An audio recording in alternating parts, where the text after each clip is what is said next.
Bismillahirrahmanirrahim. Assalamualaikum warahmatullahi wabarakatuh. Alhamdulillah wassalatu wassalamu ala Rasulillah wa ala alihi wa sahbihi wa mawala amma ba'da. Para pecinta Al-Qur'an yang dimuliakan Allah Subhanahu wa taala, pada kesempatan ini kita akan coba membahas tentang kesalahan-kesalahan dalam melafalkan sifat qalqalah. Yang mana qalqalah ini adalah pantulan suara pada huruf-huruf qalqalah yang sukun atau disukunkan. Huruf-hurufnya adalah qaf, po, ba, jim, dan dal. Ya, disingkat dengan kalimat qutbu jaddin. Nah, jadi ada 5 huruf. Nah, biasanya kita orang Indonesia menyingkatnya dengan istilah baju di toko. Nah, kesalahan yang pertama adalah mengakhiri suara qalqalah dengan huruf hamzah. Nah, sebagai contoh pada kata ahad.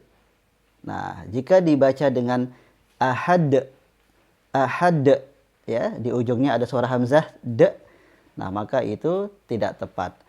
Contoh yang lain misalnya pada kata kholaqo, namun dibaca kholaqo, kholaqo. Nah, maka ini juga kurang tepat. Seharusnya kholaqo, ahad, ahad. Jadi dia lebih dekat ke d. Sedangkan kholaqo lebih dekat ke ko, bukan ko, ya.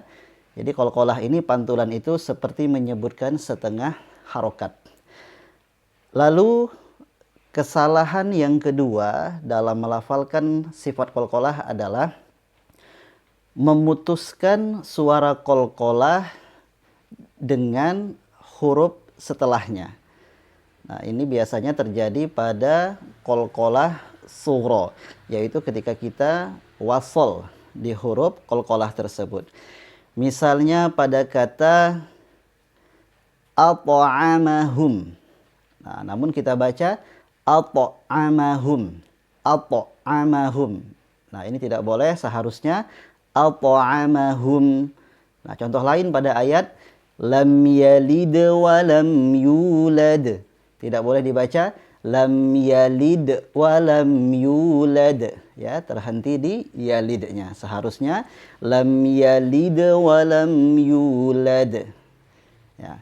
Berikutnya kesalahan yang ketiga adalah menebalkan suara qalqalah pada huruf qalqalah yang bersifat istifal atau tipis.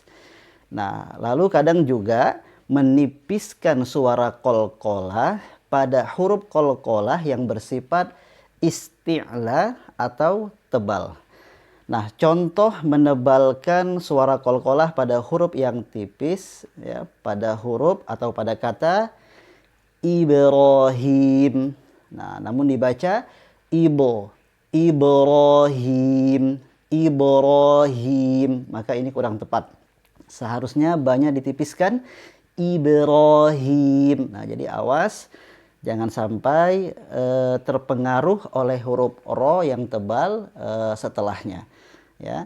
Nah, lalu contoh menipiskan suara qalqalah pada huruf yang tebal, ya, misalnya pada kata at'amahum, alpo, alpo, tidak boleh dibaca at'amahum, at'amahum. Nah, ini tidak boleh menipiskannya. Lalu kesalahan yang keempat, yang terakhir adalah mencampur suara qalqalah dengan salah satu harokat. Apakah itu fathah, dhammah, atau kasroh. Nah, contoh suara qalqalah yang bercampur dengan harokat fathah misalnya pada kata sab'a, sab'a. Nah, jika dibaca sab'a, sab'a. Nah, seperti sabah, sab'a. Nah, ini mencampur suara dengan harokat fathah, maka ini tidak tepat. Contoh yang menyerupai dengan harokat dhammah, ya, misalnya pada kata abwaba, ya, abwaba, tetapi dibaca abwaba. Nah, jadi ketika memantulkan huruf ba-nya, ya, ini bibir kita sudah monyong, maka akan terdengar seperti abu. Abwaba. Nah, maka ini kurang tepat. Seharusnya abwaba, seperti itu. Lalu contoh yang menyerupai kasroh, misalnya pada kata iblis, ya. Seharusnya dibaca iblis. Nah, namun jika dibaca dengan iblis, ya, seperti iblis, nah maka ini kurang tepat. Nah, para pecinta Al-Quran yang dimuliakan Allah Ta'ala, itu tadi beberapa kesalahan ketika melafalkan sifat qalqalah yang hendaknya kita hindari sehingga bacaan kita bisa benar-benar sempurna sebagaimana yang dicontohkan oleh baginda Rasulullah Sallallahu Alaihi Wasallam. Demikian, mudah-mudahan bisa bermanfaat untuk kita semua. Allahumma ja'alna min ahlil Quran. Assalamualaikum warahmatullahi wabarakatuh.